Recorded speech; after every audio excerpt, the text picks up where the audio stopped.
સર્વ શ્રીમદ ભગવદ્ ગીતા પ્રેમી ભાઈ બહેનોને મારા જય યોગેશ્વર. આજ તારીખ 27/4/26ના રોજ ગીતા સૂત્ર વિડીયો નંબર 44 છે. ગીતામાં શ્રી કૃષ્ણ અર્જુનને જે કહે છે તે આપણે સૌએ જીવનમાં મનુષ્ય તરીકે કરવા જેવું કાર્ય છે. તે આપણે દરેકે આ રીતનો ઉદ્ધાર કરવાનું કાર્ય છે. એ કાર્ય કરવાના જે વિવિધ રસ્તાઓ છે તેમના જુદા જુદા નામ છે: જ્ઞાન, કર્મ, ભક્તિ, યોગ વગેરે. અંતે તે બધા રસ્તાઓનું એકમાત્ર લક્ષ્ય છે ઉદ્ધાર જ.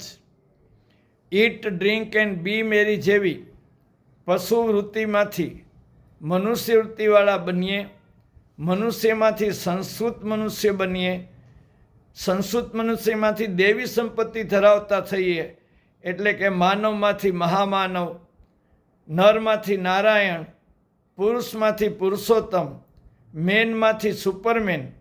આમ સતત ઊંચા અને ઊંચા બિંદુ તરફ આગળ વધતા જઈએ. મામૂલી મેનમાંથી ગુડમેન સજ્જન બનીએ અને ગુડમેનમાંથી ગોડમેન એટલે કે દિવ્યાત્મા બનીએ. પ્રભુને ગમતા પુત્ર કે પુત્રી બનીએ, તેના શરણમાં રહીએ. ઉદ્ધરેત આત્માના આત્મનમ, આટલું જ ભગવાને કહ્યું નથી, પરંતુ આ વચનમાં આગળ પણ વિશેષ અર્થ રહેલો છે અને તે કહે છે કે ન આત્મનમ અવસાદયેત, એટલે કે આત્માનું પતન ન થવા દેવું જોઈએ.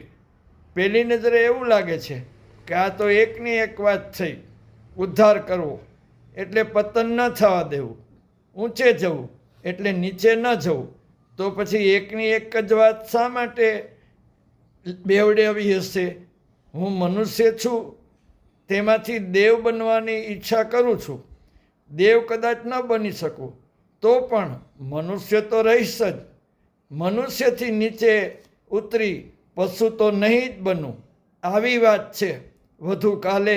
જય યોગેશ્વર.